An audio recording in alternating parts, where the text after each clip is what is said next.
Al-Karki, seorang ulama besar, muridnya Syekh Daud Atoi. Syekh Daud Atoi muridnya Habib Al-Ajmi, muridnya Habib Al-Ajmi, muridnya Imam Hasan Basri. Imam Hasan Basri muridnya Sayyidina Ali. Sayyidina Ali muridnya Nabi, menantunya Nabi, khalifahnya juga Nabi. Nah, beliau ngomong begini nih. Beliau nih. Beliau sampaikan man hayya'a li ajli qiraati maulidin nabi,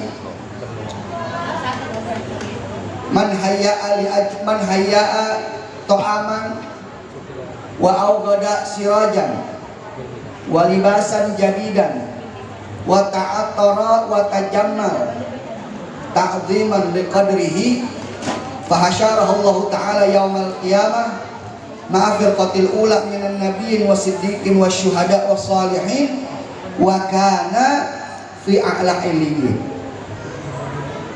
Ngerti artinya? Agak tahu? Makanya ini pentingnya kita ngaji, betul? Nah, jadi beliau sampaikan man hayya'a ta'aman, barang siapa orang, mau laki, perempuan, tua, muda, kaya, miskin, dia nyiapin makanan. Kemudian bukan cuma nyiapin makanan, walibasan jadidan, dia pakai baju yang bagus, pakai baju yang rapi, nggak kudu mahal, yang penting kelihatan enak, kelihatan rapi. Wa ta'attara wa tajammal, pakai minyak wangi, dia dandan. Ta'ziman liqadrihi, untuk memuliakan Nabi, untuk memuliakan pembacaan kisah maulid Nabi. Jadi ada orang dia nyiapin makanan rapi-rapi, gelar karpet, bikin acara maulid Nabi, apalagi dia bikin baleho begini, gelarin karpet, nyiapin makanan, yang datang dikasih makanan, dia pakai baju yang rapi, pakai gamis, pakai koko, pakai minyak wangi, ruangan dikasih gahu biar wangi, dikasih minyak wangi. Untuk apa? Untuk menghormati hari kelahiran Nabi, untuk menghormati maulid Nabi. Apa kata Allah? Kata Al-Imam Ma'ruf Al-Karki, fahasyarahu Allah ta'ala yaumal qiyamah, nanti kalau orang ini meninggal dunia, begitu meninggal dunia masuk ke alam kubur, bukan ke kuburan, ke alam kubur, beda. Kuburan sama alam kubur beda. Nah, jangan disamain. Kuburan mah kuburan, alam kubur mah alam kubur. Masuk ke alam kubur, kemudian ke akhirat, datang hari kiamat nanti, ini orang yang tadi pernah bikin acara, kalau kata kita sekarang bikin acara maulid, nyiapin makanan, nyiapin macam-macam, dia dandan yang rapi, dia menghormati maulid Nabi, dia patungan atau dia keluarin dana sendiri, intinya dia menghormati hari kelahirannya Nabi. Kata Syekh Ma'ruf, nanti di hari kiamat orang yang model begini Allah bakal kumpulin sama orang-orang yang ada di barisan pertama. Jadi nanti di padang mahsyar kita ini semua manusia dikumpulin, dari manusia pertama Nabi Adam sampai manusia yang terakhir, semua dikumpulin. Kira-kira banyak apa kagak? Banyak banget. Dan mereka semua nanti bersop-sop kayak orang sholat. Nggak tahu dah kita di sop yang keberapa, nggak tahu. Yang jelas makin sedikit amal kita, makin belakang sop kita. Tapi orang yang kayak begini, kata Syekh Ma'ruf Al-Karki, orang yang bikin maulid Nabi dulu dengan ikhlas, dengan niat mencari ridho Allah, dengan niat mencari ridhonya Nabi, nanti di hari kiamat ini orang bakal dikumpulin sama orang-orang yang ada di sop pertama. Siapa orang yang ada di sop pertama? Orang-orang yang ada di sop pertama itu para nabi, para rasul, para wali-wali Allah, para ulama yang lurus, yang tidak ragu-ragu mengatakan yang hak itu hak, yang batil itu batil. Ini yang disebut as-siddiqin, orang-orang yang lurus. Dan kemudian syuhada, orang-orang yang mati syahid, yang sedang berjuang di jalan Allah Subhanahu wa ta'ala. Ini orang berjuang di jalan Allah, jihad kagak, ulama bukan, wali bukan, nabi bukan, rasul bukan, tapi di jadi barisan pertama karena dulu ketika di dunia pernah bikin maulid Nabi. Alhamdulillah. Makanya saya bilang, beruntung gak orang yang bikin maulid Nabi? Beruntung. Nggak perlu gede-gede. Allah nggak lihat gedenya, kecilnya, meriahnya atau kagak meriahnya. Allah lihat niat kita. Jadi ada harapan nanti kita akan dikumpulkan di saf pertama ketika di padang mahsyar nanti bersama para rasul, para nabi, para siddiqin, para aulia dan para syahidin. Alhamdulillah. Beb, itu kan yang bikin maulid, Beb. Nah kalau kita cuma datang doang, Beb, kita Beb, apalagi emak-emak ini rajin banget datang maulid ya. Sehari bisa 3 tempat. Emang kalau buat ngaji emak-emak udah nomor 1, bapak-bapak mah jauh bapak-bapak mah. Emak-emak mah ngaji, waduh seragamnya kayak sebulan bisa 3 kali ganti. Betul apa betul? Betul ya. Coba bapak-bapak dari tahun ke tahun kokoknya itu lagi. Itu koko warna putih sampai jadi krem. Kancingnya udah beda-beda. Yang atas putih, yang bawah hitam, yang bawah coklat, udah beda-beda. Saking pelitnya ya. Coba mak-mak tuh lihat ngaji, Masya Allah, gamisnya gonta-ganti. Pengajian hari Senin gamisnya warna hitam, hari Selasa biru, hari Rebo warna pink. Beda-beda. Tasnya juga beda-beda, gede-gede itu tas. Buat apa? Buat bawa kitab, bukan bawa kitab, buat ngantongin makanan.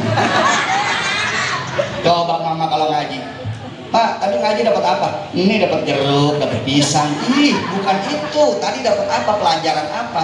Lah kagak tahu ya. Atau ustadznya serius banget, kagak ada bercandanya. Tuh, mama yang begitu tuh. Ya. Coba mama, pastel lewat, ambil pastel. Pisang lewat, ambil pisang. Jeruk lewat, meleng jeruk. Aqua lewat, aqua sampai aqua dimasukin juga ke tas. Begitu sampai rumah aquanya bocor, syukurin. Betul apa betul? Itu pengalaman mama tuh ya. Makanya mama kalau bikin acara yang diribetin makanan, ntar makanannya bagaimana ya? Ini makanannya kurang enak, ini kudunya ada ini, kudunya ada ini. Yang diribetin makanan. Jadi kemana-mana itu ya. Nah jadi kita kembali lagi, Beb. Kalau saya cuma datang doang, kagak bikin maulid, cuma datang doang, ada maulid, hadir Beb. Saya dapat apa Beb? Tenang. Yang ngadain maulid, yang cuma datang, sama-sama dapat balasan yang luar biasa dari Allah. Nah kalau tadi kata Syekh Ma'ruf Al-Karki, kalau ini juga kata ulama. Kalau tadi Syekh Ma'ruf Al-Karki, Syekh Ma'ruf Al-Karki punya murid banyak. Salah satu muridnya namanya Syekh Siri Asikti. Syekh Siri Asikti, beliau pernah ngomong begini. Beliau katakan, man qasada maudi'an yuqra'u fihi maulidun nabi faqad qasada raudhah min riyadil jannah. Kata beliau, Syekh Siri Asikti, ini juga bukan ulama sembarangan, ulama besar, murid Syekh Ma'ruf Al-Karki yang barusan kita sebutin. Beliau ngomong begini, man qasada maudi'an. Man, kalau udah disebutin man, itu artinya laki, perempuan, tua, muda, pejabat, rakyat, konglomerat ke, orang melarat ke. Selama dia muslim, qasada maudi'an, menuju suatu tempat. Maudi, satu media, satu tempat. Mau itu masjid, mau itu musola, mau itu majelis taklim, mau itu gedung, mau itu rumah, mau itu lapangan, apapun tempatnya. Tapi yuqra'u fihi maulidun nabi, di tempat itu dibacain kisah maulid Nabi. Mau maulidnya maulid Syaroful Anam, mau maulidnya maulid Barzanji, mau maulidnya maulid Diba, mau maulidnya maulid Simtuduror, mau maulidnya maulid yang barusan dibaca Dia Ulami, atau maulid Azab, apapun maulidnya. Maka orang yang datang ke tempat tadi, yang di tempat itu dibacakan kisah Maulid Nabi, faqad qasada raudhah min riyadil jannah, maka orang tersebut seakan-akan sedang menuju ke salah satu taman daripada taman-taman surga. Alhamdulillah. Secara zahir ini pelataran majelis, betul, secara zahir yang kelihatan, tapi secara hakikatnya ini adalah taman-taman surga yang Allah sediakan buat kita di dunia. Insya Allah dengan kita sering masuk ke dalam taman surga yang ada di dunia, Allah akan mudahkan langkah kita masuk ke dalam taman surga yang ada di akhirat nanti. Amin ya rabbal. Tapi kalau taman surga yang ada di dunia aja kita males datengin, jangankan yang jauh, yang dekat aja berat kita datengin. Saya khawatir nanti kita dipersulit untuk masuk ke taman surga yang ada di akhirat. Na'udzubillahi min. Saya mau tanya, mau ke surga apa kagak? Mau ke surga apa kagak? Mau sekarang apa nanti? Mau sekarang apa nanti? Ya terserah, saya mah ibu-ibu mau duluan silakan. Saya belakangan, nggak apa-apa. Atau sebaliknya, saya belakangan, ibu-ibu duluan, nggak apa-apa. Jadi ini taman surga ini. Jadi kalau ada temennya ngelepon, lagi di mana lu? Lagi di taman surga. Jawab begitu. Taman surga di mana? Lu manora, taunya cuma taman sehati. Makanya gaul.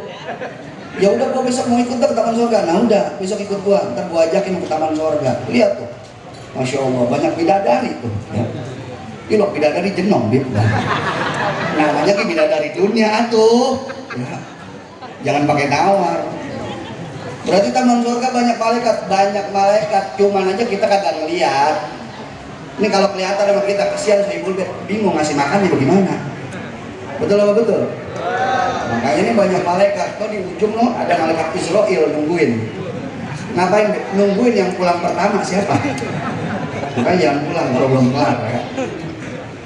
Nah, jadi itu kata ulama, jadi bukan kata saya. Ya, jadi kita hadir maulid, bikin maulid, ada untungnya ada. Kata siapa? Kata ulama. Mana ulamanya? Tuh tadi kita udah sebutin. Masih kurang jelas juga, kasih kitabnya. Di kitab apa, Beb? Ntar kalau saya kasih tahu nama kitabnya ngerti kagak? Yang iya. Cuman nggak apa-apa deh buat santri, ente cari kitab namanya I'anatul Thalibin. I'anatul Thalibin itu kitabnya ada 4 jilid. Di jilid ketiga itu ada pembahasan tentang maulid. Nah di situ ada tuh perkataan-perkataan para ulama tentang maulid. Jadi kalau kita mau sebutin satu persatu sebenarnya banyak. Cuman ngerinya saya jabarin semuanya nanti ngerti kagak pada puyeng. Iya, betul apa betul? Paling kagak 2 ini aja cukup buat bekal. Jadi besok ketika ditanya lu ngaji semalam maulid dapat apa lu? Alhamdulillah saya dapat pelajaran semalam Habib nyampein kata ulama namanya Syekh apa gitu ya. Syekh apa gitu ya. Deh lupa banget saya ya. Saya keingetan sama pisang ambunnya doang gitu. Makanya catet ya, apalagi sekarang udah ada handphone bisa direkam, betul apa betul? Kalau zaman dulu kita kudu nyatet, nulis, lewat dikit lupa. Nah kalau sekarang enak, ada handphone bisa direkam. Jadi kalau ada yang nanya, lu dapat apa? Nih, dengerin nih, gue semalam dapat pelajaran. Katanya orang yang bikin maulid itu nanti di padang mahsyar dikumpulin sama Nabi sama Rasul. Ilok, jangan pakai ilok, lu dengerin. Orang Cikarang Jati kan modelnya begitu, ilok. Diajarin itu kebanyakan iloknya, ya, merukul banget ya. Kalau dulu sahabat Nabi ya begitu diajarin sama Nabi samina wa atokna. Kalau orang sekarang samina wa atokna wa tanya-tanya. Ilok begitu nih, pakai ilok lagi lu gede kepala lu ya. Makanya zaman sekarang kurang keberkahan yang begitu, kebanyakan iloknya. Betul apa betul? Orang zaman dulu diajarin begini, iya udah ngikutin aja, nggak pakai ini. Kok begini? Nggak usah pakai nanya kok begini, ilok begini, ngapa begini, kagak. ngikutin aja. Kayak contoh nih, contoh satu. Dulu Nabi kalau tidur itu ngadep ke kanan. Kalau tidur ngadep miring ke kanan seperti mayit, miring ke kanan. Sahabat kagak pakai nanya, Nabi, kenapa tidur miring ke kanan? Ngapa kagak ke kiri sih? Ngapa kagak tengkurap? Kagak begitu. Sahabat lihat, oh Nabi tidur miring ke kanan. Diikutin sama sahabat, nggak pakai banyak tanya, diikutin. Sahabat ngikutin. Kenapa sahabat ngikutin? Karena sahabat percaya yang diajarin Nabi pasti bawa kebaikan, nggak mungkin bawa kemudorotan. Ngikutin sahabat, walaupun saat itu sahabat nggak tahu manfaatnya apa, tapi sahabat yakin pasti yang diajarin Nabi, yang dilakuin Nabi pasti bawa kebaikan, kagak mungkin nyelakain kita. Akhirnya sahabat-sahabat itu tidurnya miring ke kanan ikut Nabi. Wah subhanallah, 100 tahun yang lalu dunia kedokteran ngadain penelitian tentang tidur. Ini dunia kedokteran nih, bukan orang Islam, orang Barat yang bikin penelitian. Dia neliti tidur, bagaimana posisi tidur yang baik dan benar supaya bagus buat tubuh kita. Setelah diadakan penelitian panjang, akhirnya mereka menyimpulkan posisi tidur yang paling bagus adalah posisi miring ke kanan, percis yang Nabi lakuin. Kenapa kok miring ke kanan? Dijelasin sama para dokter itu. Karena di tubuh kita ada yang namanya jantung. Jantung itu posisinya di sebelah kiri. Jantung itu organ tubuh kita yang kagak pernah berhenti seumur hidup kita, dari mulai kita lahir, bahkan waktu kita masih di dalam perut. Makanya kalau ibu-ibu hamil itu yang diperiksa detak jantung anaknya. Itu detak jantung kagak pernah berhenti selama hidup kita lah. Kalau berhenti, wassalam, innalillahi. Nggak pernah berhenti. Jadi kerja terus 24 jam. Nah ini organ tubuh jantung yang kerja terus 24 jam adanya di sebelah kiri. Kalau saat kita lagi tidur, ini kita tekan, padahal dia udah kerja seharian di jantung. Ini jantung udah kerja seharian dari pagi, siang, sore, itu kerja nggak berhenti-berhenti. Begitu malam ditekan juga, lama-lama bisa gagal jantung dan akibatnya bisa meninggal dunia. Makanya nggak bagus tidur miring ke sebelah kiri, karena bisa berbahaya buat jantung. Kenapa nggak tengkurap?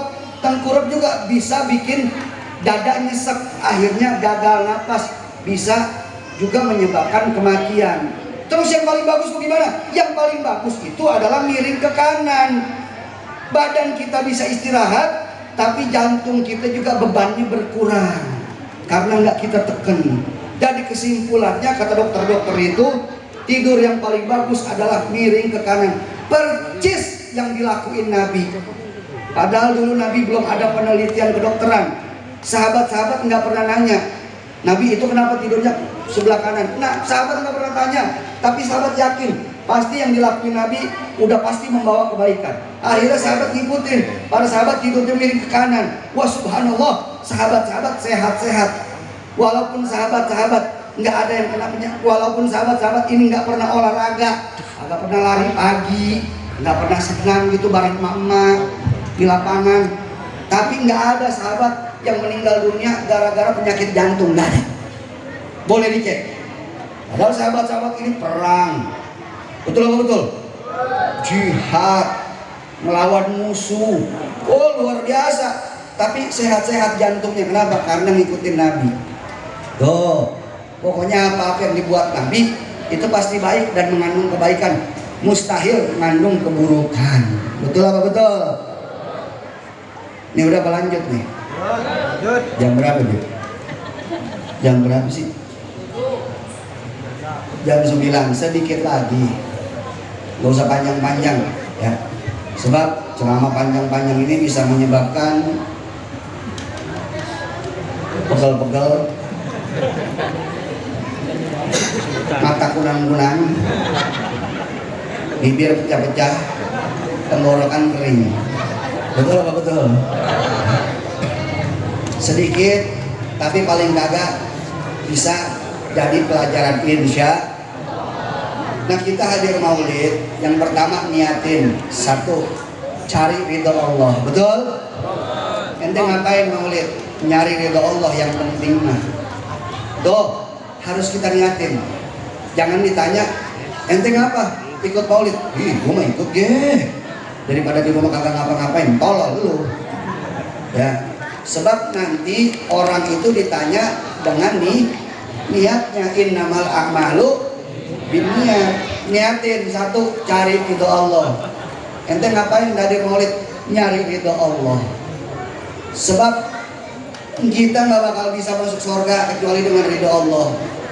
Mau ibadah kita kayak apa juga, mau hebat apapun ibadah kita nggak bakal masuk surga gara-gara ibadah kita, tapi gara-gara ridho Allah Subhanahu wa Ta'ala. Itu yang pertama. Yang kedua, kita niatin juga supaya dapat syafaat Nabi kita Muhammad Sallallahu Alaihi Wasallam. Kenapa syafaatnya Nabi penting buat kita? Sangat penting. Sebab para nabi, para rasul, para aulia, para ulama, orang-orang soleh masuk surga tanpa dihisab. Masuk surga tanpa. Ada lagi golongan yang kedua, orang yang ahli ibadah, tapi kadang-kadang suka tergelincir ke maksiat. Ibadah mah ibadah, tapi suka melakukan maksiat. 50-50. 50-50. Nah, orang yang begini masuk surga dengan rahmat Allah. Ada lagi golongan yang ketiga nih, ibadahnya mah dikit, maksiatnya mah banyak banget. Ngaji cuma seminggu sekali, maksiatnya tiap hari. Ada yang begitu? Ada yang begitu? Ngaji, baca maulid, pulang dari sini bonceng sama cewek. Ada yang begitu? Ngaji mengaji, judi jalan terus. Ada yang begitu? Ngaji, sama laki tetap ngelawan.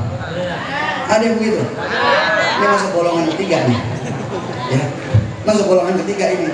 Yang ibadahnya dikit, dosanya banyak. Tapi pengen masuk surga, kan nggak tahu diri ya. Ya Bib, gimana Bib ya? Ya semuanya juga pengen masuk surga, betul? Nah, yang golongan ketiga nih, yang model-model kayak saya, kayak kita dah semua, banyakan dosanya sama ibadahnya, betul? Banyakan dosanya, ibadah kita sehari kagak nyampe sejam, dosanya 25 jam, lebih 24 jam gitu. Dosanya 25 jam, ibadahnya kagak nyampe sejam. Nih model-model kayak kita nih, pengen masuk surga, pengen masuk surga. Nah, model-model kayak kita masuk surga bisyafaati Rasulullah Sallallahu Alaihi, dengan syafaatnya Nabi. Mau minta tolong sama siapa kita? Sama amal kita. Ya, amal lu sholat belum tentu diterima. Puasa apalagi?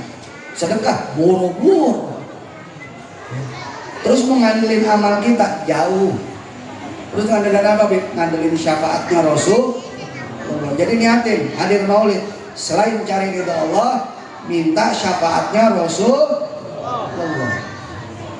Yang ketiga, kita niat hadir maulid, niatin juga biar dapat berkah. Biar dapat berkah. Penting ini berkah. Orang mau sekaya apapun, hidupnya kagak berkah, bakal ngerasa kurang. No, Korun kurang kayak apa Korun? Itu kunci gudangnya. Ini jangan ngomong gudangnya, kunci gudangnya itu bisa diangkat sama 70 orang. Kalau kagak sama 70 orang kagak kuat. Saking gedenya itu gudang. Itu baru kunci gudangnya. Bagaimana isi gudangnya? Kurang kayak apa? Yang sekarang mah kagak ada apa-apanya yang Korun. Luar biasa kayak nggak berkah, dibenemin sama Allah. Orang sekaya apapun, rumahnya gede, banyak rumahnya, kendaraannya banyak, asetnya banyak, ya tanah, ya rumah, ya macam-macam, tapi nggak ada keberkahan, dia bakal ngerasa kurang terus. Tapi kalau orang sebiskin apapun, rumah, jangankan rumah, ngontrak, ini ngontrak. Kontrakannya juga yang satu petak. Ya, yang bangsa kentut di belakang, yang depan ngedenger. Saking kecilnya itu kontrakannya S-nya banyak banget. Rumah sangat sederhana sehingga susah selonjoran. Udah saking susah banget, udah sempit banget itu ya, udah susah banget ya. Tapi berkah, tapi hidupnya berkah. Walaupun rumahnya kecil, kalau hidupnya berkah, dia akan selalu merasa cukup, bahkan lebih. Pengen yang mana? Kaya kagak berkah, miskin berkah. Kaya berkah, goblok. Iya, minta jangan tanggung-tanggung sama Allah, betul. Apalagi kaya berkah, apalagi kaya berkah. Udah kaya berkah, ya. Bagaimana kaya berkah? Kaya berkah itu kelihatan. Orangnya baik, ibadahnya gampang, rajin ibadah, sedekahnya iya, ininya iya. Bib, itu Bib, orang kaya Bib, Masya Allah Bib, tetangga saya Bib, hebat banget Bib, puasa Senin Kamisnya. Orang kaya mah bukan puasa Senin Kamis, sedekahnya. Bagaimana? Puasa Senin Kamis mah orang miskin ya bisa, sedekahnya bagaimana? Ya sedekahnya Bib setahun sekali. Ya belum hebat. Senin Kamis lu kagak perlu kaya bego. Orang miskin nih udah lebih hebat ya. Nah, jadi Allah juga melihat nih orang dikasih harta, lihat bagaimana nih ngegunain hartanya. Jangan dipikir itu harta milik dia, itu titipan dari Allah. Ntar Allah tanyain, lu buat titipin harta dulu di dunia, lu apain aja? Alhamdulillah ya Allah, saya bangun masjid, saya bangun pesantren, saya sedekah, saya naikin haji saudara-saudara saya, keluarga saya bantu orang miskin, saya bantu janda, saya bantu anak yatim, begini begitu. Wah, banyak. Nanti Allah Subhanahu wa taala akan dimudahkan hisabnya. Paling enak udah kaya berkah. Mudah-mudahan kita semua kaya terus berkah juga. Amin. Yang paling kagak enak udah miskin belangsak. Udah miskin belangsak lagi hidupnya, kagak berkah aja. Emang ada Bib? Ada. Yang bagaimana? Orang miskin, udah hidupnya susah, kagak mau ibadah. Kan geblek. Allah benci orang kaya yang sombong, orang kaya yang ahli maksiat. Allah benci. Tapi Allah lebih benci orang miskin sombong. Udah miskin sombong lu. Ini orang kaya ketahuan masih ada hartanya, tapi kagak mau ibadah. Allah juga gak demen. Tapi yang lebih Allah agak demen, udah miskin sombong. Udah miskin, hidup susah, ibadah kagak mau. Suruh sholat kagak mau, suruh ngaji kagak mau. Tiap hari kerjanya masang togel. 2 angka nih. Pokoknya nyari sinyal tiap hari ya. Ada motor lewat, motor liatin ke belakang. Ada kecelakaan, dicek sama dia. Kecelakaan ya. Itu yang kecelakaan motornya serinya ada berapa itu? Coba lihat angka belakangnya. Ada orang lahiran, itu semalam lahirannya jam berapa? Tuh, orang goblok tuh ya. Orang goblok. Masa 5.000 terus mau kaya. Orang goblok. Ini banyak ini di sini nih. Ini korban togel di sini banyak nih. Banyak nih. Abang bebe. Kalau dulu masih mending. Dulu kita ngelacaknya gampang, bandarnya ada. Ada rumahnya, kita tinggal lapor polisi. Pak, komandan, di sana yang buka togel loh. Oh siap Habib. Sekarang susah. Togel, ada togel online lewat handphone, bener apa bener? Jadi susah dilacaknya. Udah gitu masangnya murah lagi. Saya tanya-tanya masang berapa sih togel? Cuma 2.000 Bib. Pantesan cuma 2.000. Pantesan banyak emak-emak yang masang. Emang bener, togel kebanyakan mama yang masang emang ya, ngambil duit lakinya udah nyimpen duit rapi-rapi, ketemu juga itu. Buat apa? Buat masang togel. Lakinya nanya, Neng, lu lihat duit gua kagak? Kagak Bang, demi Allah. sampai demi Allah. Padahal mau diambil buat masang togel. Emang dia kapan sih bang? Duit sial. Lah kok duit sial? Iya, gua dompetin ketemu juga emang sial tuh duit.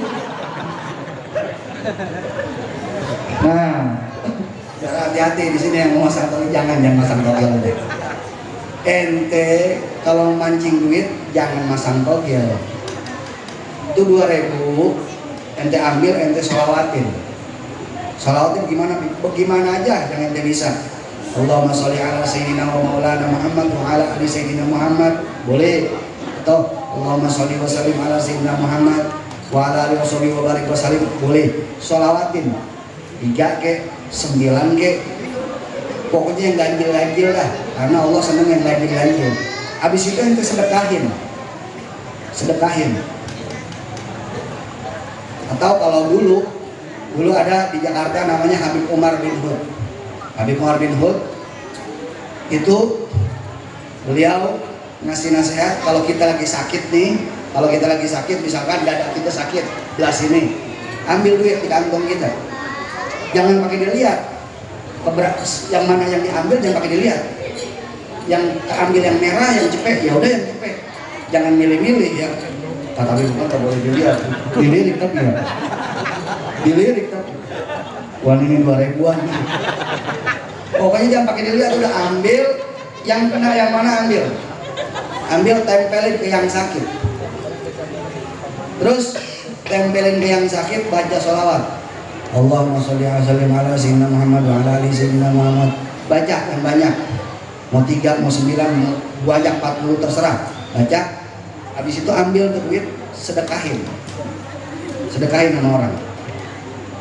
Terus kita mohon pada Allah supaya dengan wasilah itu Allah sembuhin penyakit kita. Insya Allah Allah kasih kesembuhan. Nah itu beberapa khasiat dari sholawat. Nah itu ibadah Allah rahimahullah. Jadi kita hadir di maulid sekurang-kurangnya niatin tuh cari ridha Allah, mengharap syafaat Nabi, nyari berkah. Niatin lagi yang lain, mau nuntut ilmu, mau silaturahmi, nggak apa-apa, niatin yang banyak.